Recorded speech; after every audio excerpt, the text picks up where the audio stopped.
Hello, my name is Marisol Rubio. I am here at Todos Santos with Ken Carlson. I'm the Director of Government Relations for the San Francisco Bay Hispanic Chamber of Commerce.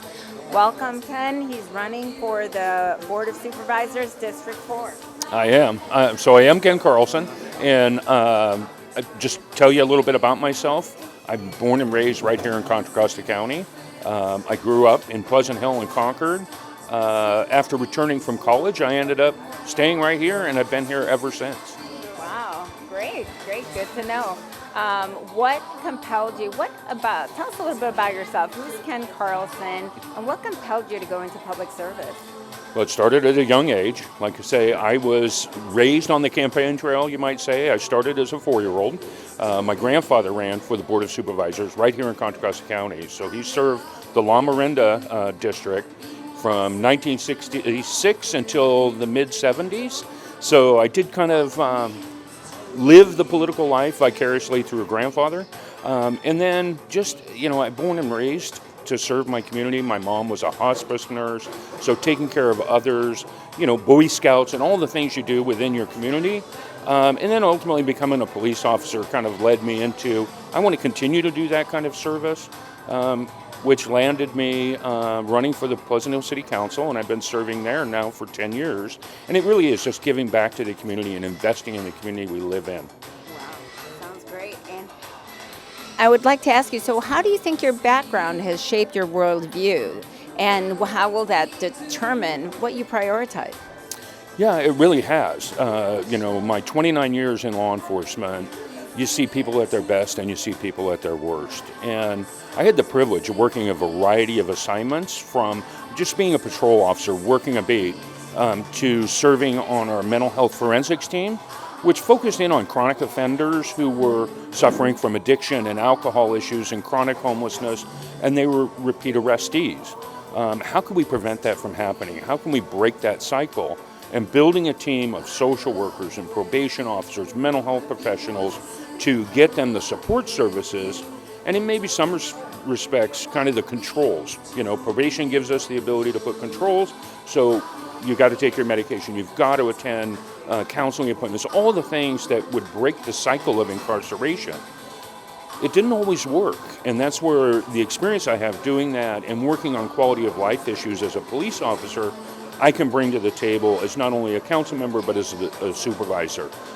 How do we break that cycle? How do we provide the services and needs for that part of our community for the betterment of all? It increases the quality of life for everyone, including them. And so those things I'm going to bring to the table. Now, serving for 10 years on the city council and addressing things like issues of housing, economic development, climate change. How can we be, good stewards of our climate and our communities in that sense? That's all the work I've been doing for the last decade. And I just looking for the next opportunity to go bigger, broader, better, and do more in a broader sense for the community we live in. And certainly all of those very important issues and more, I'm sure. Well, thank you for your response. And so I have a map here of Contra Costa County, and would love to learn from you. What are some of your top priorities? If you could show us around different areas and some of the key issues you'd like to address in those areas. Sure. And a big part of that, when you look at central Contra Costa County, is going to be transportation too. That's something we really need to think about. And economic development. There are some really great opportunities we have in District 4 especially to build and grow our economic vitality. And that's really where I want to focus. And are there specific areas you have in mind? Absolutely. Like our airport. We're not fully maximizing the need of our airport. And if you wouldn't mind, we have a map here of Contra Costa County and would love for you to show us around in your district and what you'd like to specifically address. Sure, there's a volume of issues in all honesty. I mean, housing is one, and that's not just based on any one specific area.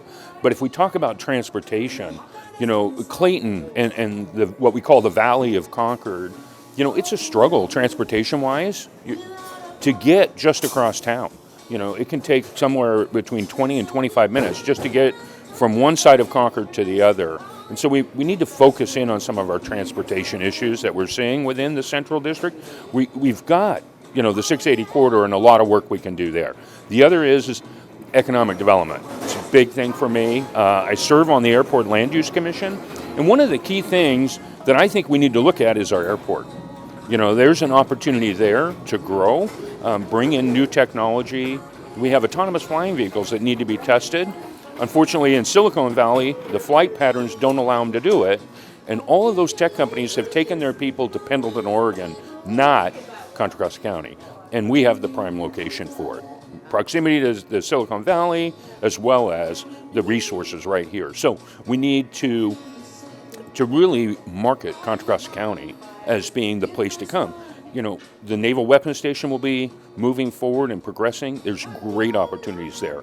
The number of BART stations within the district, great opportunities, not only for housing and transit-oriented housing, but access, cut down on those vehicle miles traveled. So we do all these things. We're working on our environment, we're bettering our community, we're providing economic development opportunities, and we're providing housing. That sounds wonderful.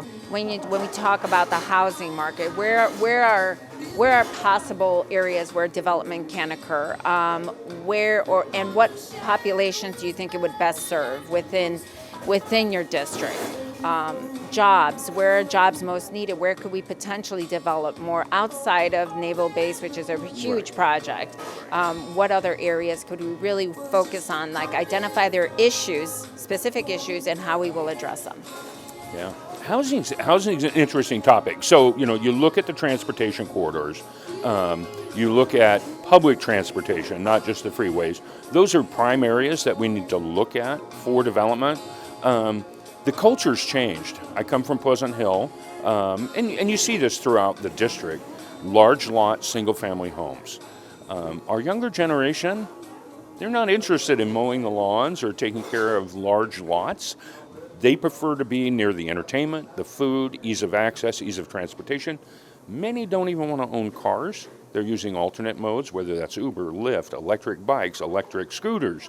So we really need to take that into account in our planning. We also need to take into account kind of that social justice aspect of it. Where are we putting housing, and are we doing it equitably and appropriately? We have an opportunity to develop something off by the freeway, we'll make that affordable, because that's not necessarily the prime location. But then you have the noise and the air quality issues that aren't just. And so we need to be very, very thorough and very thoughtful about how we do it. There is opportunities throughout the district in protecting our open spaces, our urban limit line. There, again, it's just so broad. I mean, it really is. Every city has their role to play in it, and people, Walnut Creek has done a tremendous job. When you look at what's going on down by their BART station, that's the model we need to follow. I hope that kind of answered the question for you. Going neighborhood by neighborhood is really challenging because every community is unique. Every community has kind of their character. And we want to let our local leaders, and this has been a battle I've been fighting Sacramento on for several years now, of how do we meet our obligations, but preserve the unique character of each of our neighborhoods or each of our communities. And that goes for all of them. Absolutely, I agree. It's a lot of issues, and Concord being a very, very diverse city, perhaps the most diverse, one of the most diverse that we have in our county. Yeah, when we talk about housing, I mean, it's a challenging subject. So I'm going to kind of go where I have boots on the ground in the sense of Pleasant Hill and some of the challenges we face. We need to partner with our developers and bring our developers on board. We struggled for a long time with our DVC shopping center. We had designated that as mixed use, multifamily, so that we could have student housing there. We could have all those things to support our DVC students and bring them services and things they might need. However, we could never get a developer to cooperate with us on that. Now, on the opposite side of that, we built off of our downtown area where we had a developer come to us and offer up about 212 units of apartment living in the immediate downtown, backed up to a theater, all our restaurants, all of our downtown shopping. But we got community pushback because that's a big building, that's a lot of units, there's traffic impacts. But again, this is where the culture of our younger population, that's what they're looking for. They don't need all the cars. They don't need a yard to maintain. They want to be where entertainment and the food, shopping, all those opportunities are there for them, and they're using different modes of transportation.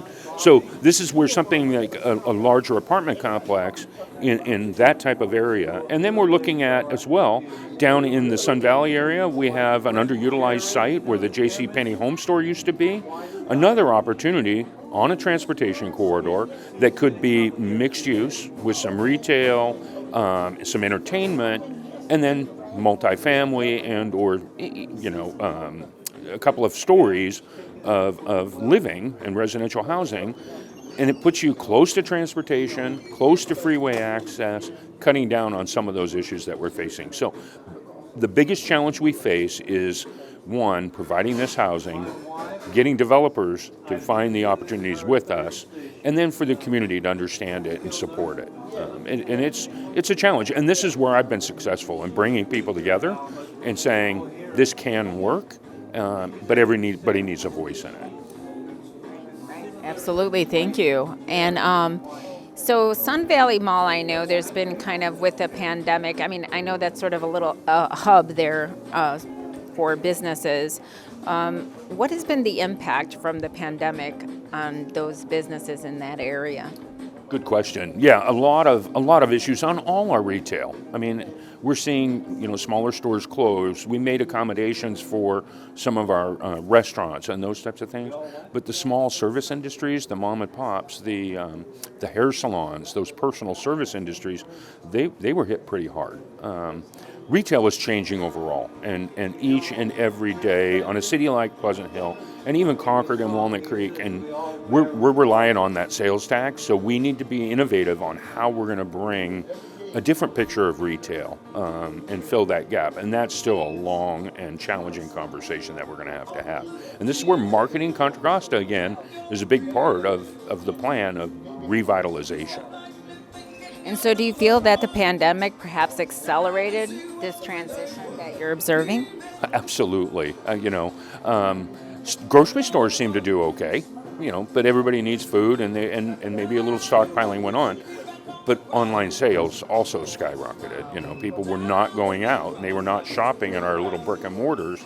They were online shopping. And given the circumstance, that was a smart idea and the need. But can we bring those back? In communities like Pleasant Hill, we're providing a gift card program, and it's supportive of our local businesses, but also our community members. So you go on to, and we're rolling this out in the next month or so, but you go on to our website, there's a program there for you. You click that link, you can go buy a $100 gift card. When you buy that $100 gift card, you're actually going to get $150. So you're going to get your $100 gift card to use in our local businesses, but you're also going to get a $50 bonus card that you can take and share with our businesses. So you can go to your favorite restaurant and maybe be a little more extravagant than you might have normally because you've got an extra $50 to spend. So programs like that will hopefully bring back some of our smaller businesses and our mom and pops, and that's what we're really striving to do. And we have other programs, as do other cities, and the county can do these very same things of, supporting our businesses. If they're brick and mortars, how can they move into the digital world? Are there things we can do to support them marketing-wise or delivery-wise, those types of things? And we have grants and programs for the Pleasant Hill businesses to do that very thing.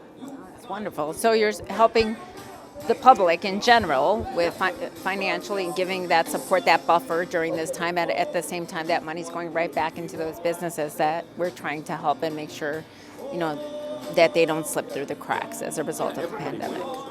Everybody wins. Our businesses are going to get more customers in, they're going to get more exposure, and then our citizens are getting it's kind of buying the 2-for-1. Yes. Who doesn't look for a good coupon?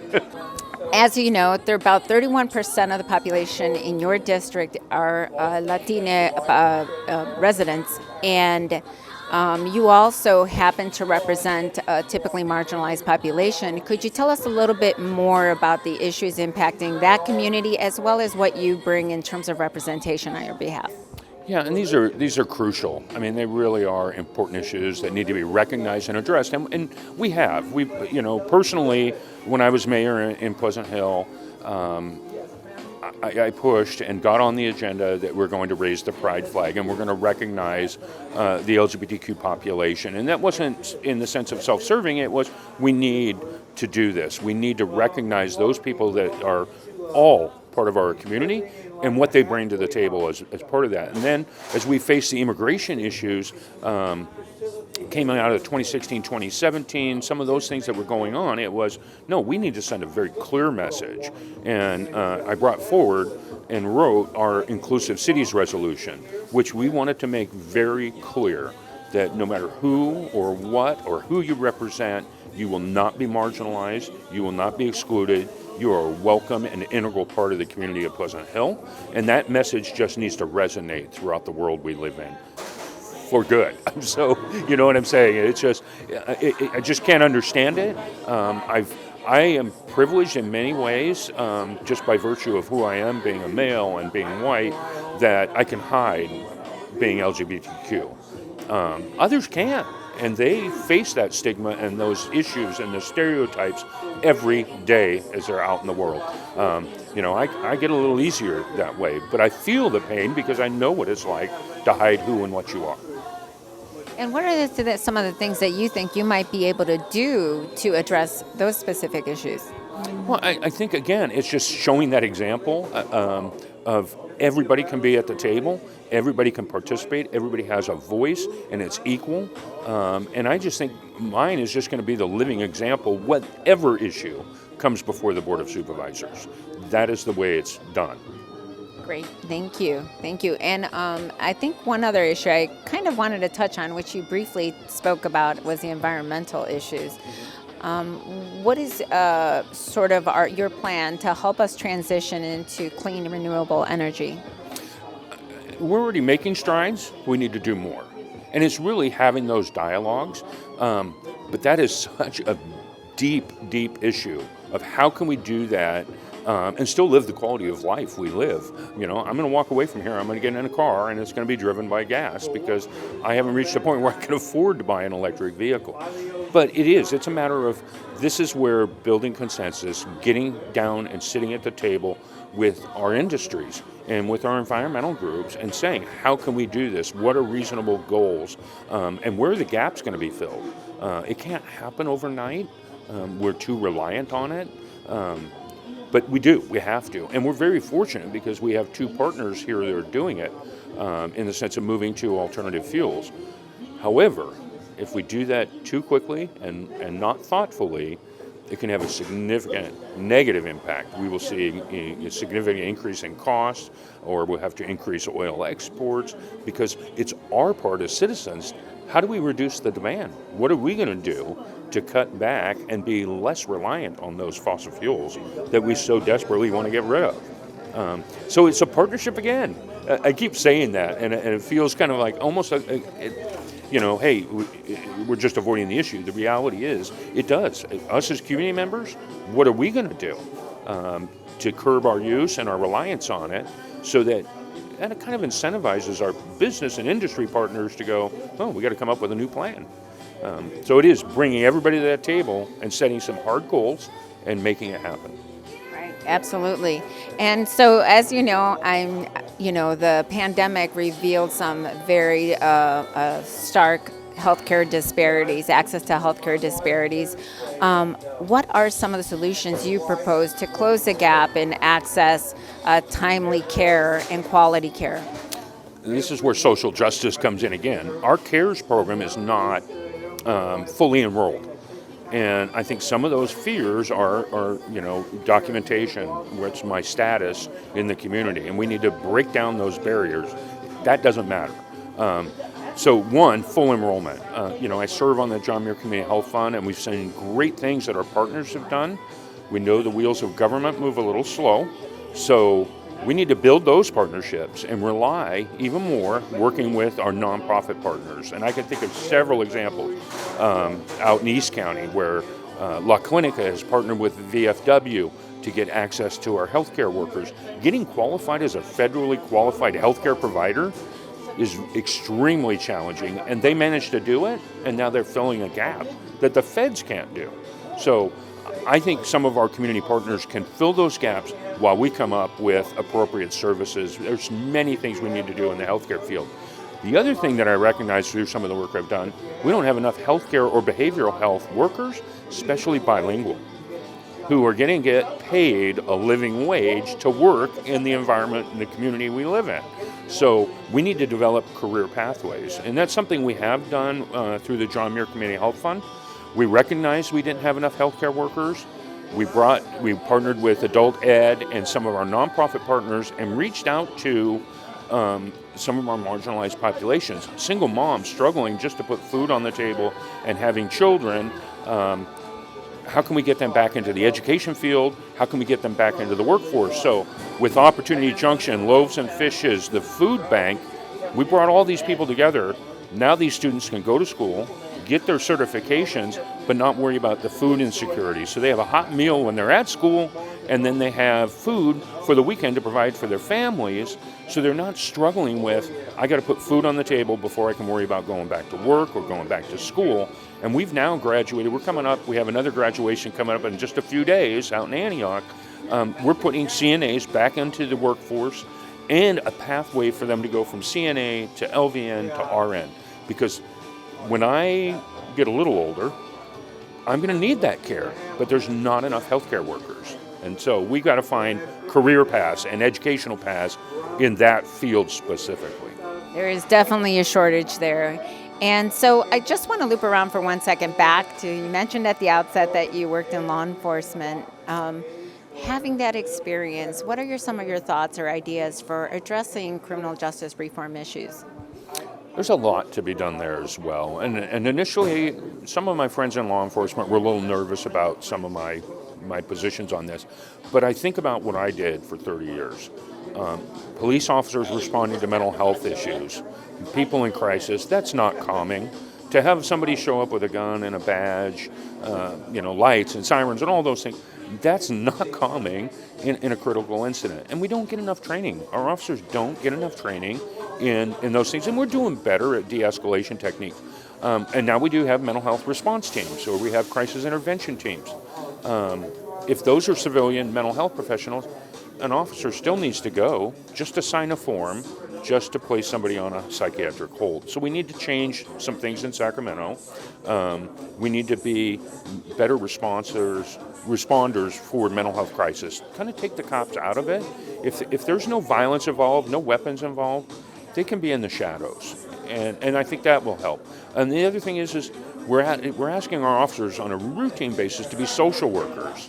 So we need to work on taking that off their plate as well. I mean, we take mental health response, social services response. You're relieving them of a big burden. You're putting less people at risk. And their focus now is on proactive law enforcement and or criminal investigations. And they're taking out of the realm of being these multi-functional individuals that there's no way you can train anybody to be a professional at all aspects of that job. Certainly.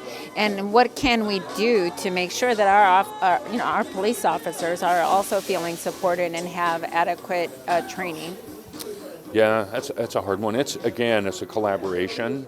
Officers and the community need to find ways, and we need to bridge that trust. We need to bring that trust back. And right now, that's fragile. I mean, it really is. The law enforcement feel that they're being overly scrutinized. The public thinks they're being scrutinized, but they're not being held accountable.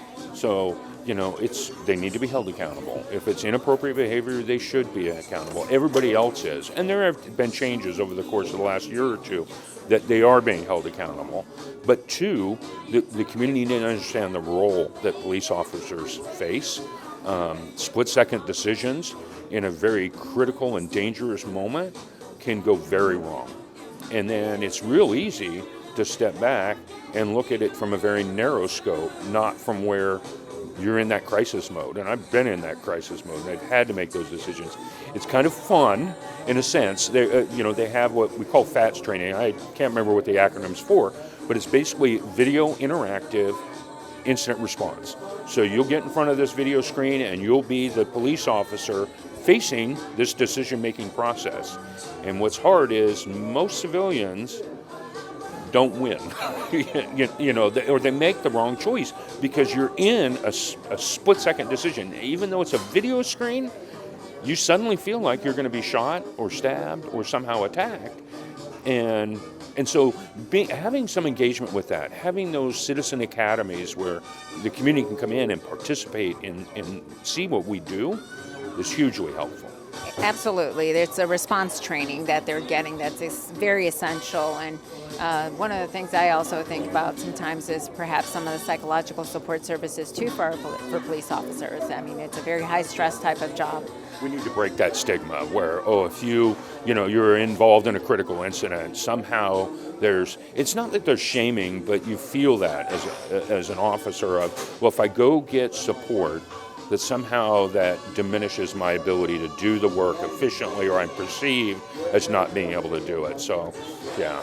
Absolutely. I mean, we have to accept that we have to provide that support if we want to provide the best public service. I was going to loop back about something. So we talked about the law enforcement response and such, but what are some of the things that we can do within the community to, especially for young people, to avoid them kind of that prison, school to prison pipeline? And what can we do within even our schools to make sure that, young people who are staying plugged in and getting the support they need in school? Oh my God. Some of it is social media. I mean, that's where their world kind of revolves in the digital world. And in our agency in Pleasant Hill, and I know in Concord they're doing the same, and Walnut Creek does it. We see their post of how they're engaging with the community, reaching out. It really is just getting out there and communicating with those people. There's that back and forth about, do we want officers in our schools? I got to tell you, I supervised this SROs, the school resource officers, here in Concord for over a year. And there was such relationship building. It was 90% of that was positive.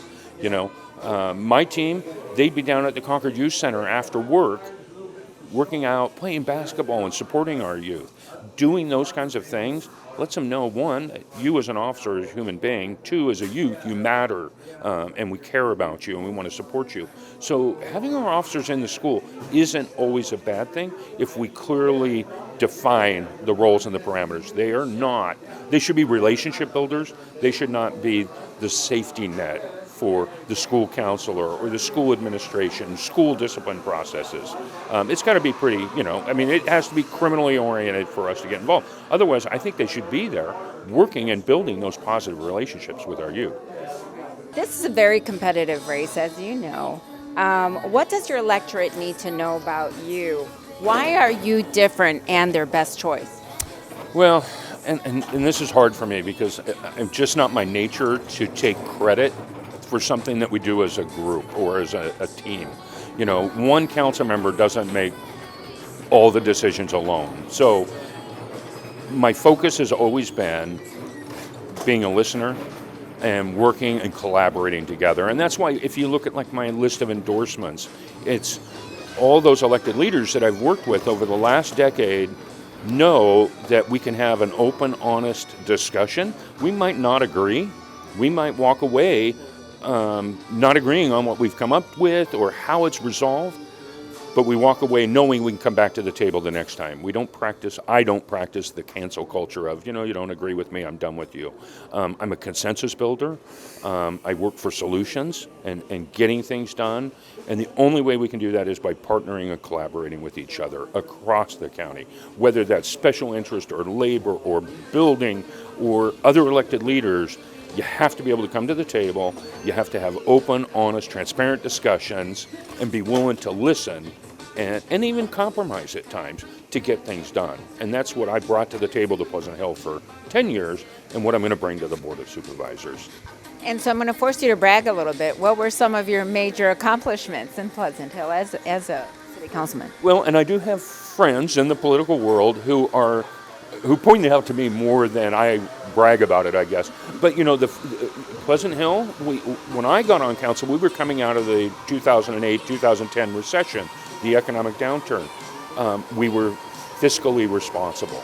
And we were still meeting our obligations. We were still providing all the services and the quality of life, but we were able to be so fiscally sound that we've been able to create a reserve, and we now have a reserve of $10 million. Now, Pleasant Hill has a small budget. We're only a $30 million budget city, but we have a $10 million budget. We could survive with absolutely all our financial resources cut off for 6 months.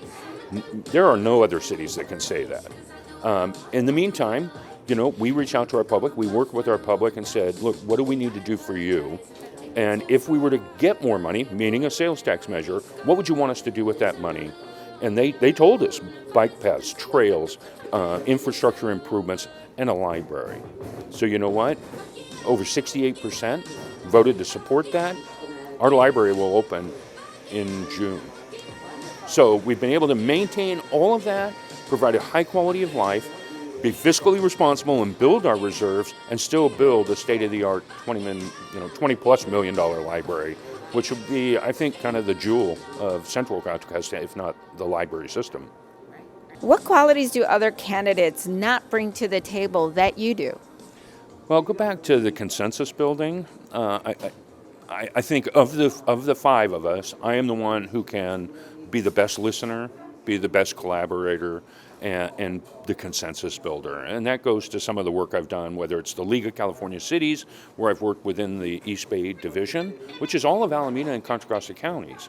So I think that's a big part of it. I think I'm much more of a listener and able to listen and hear what my constituents are telling me that they want to see happen, and bringing that conversation as well forward. Right. And you mentioned a little something while we were on break. Yes. So, and because I don't like to brag myself, I'll let others do it for me. Today's editorial in the Times, getting the endorsement of the Contra Costa Times, really spelled out where I stand on some of the issues, but what stands me out from the other candidates as far as the qualities I bring to the table. And again, a big part of that is the consensus. Right. Oh, great.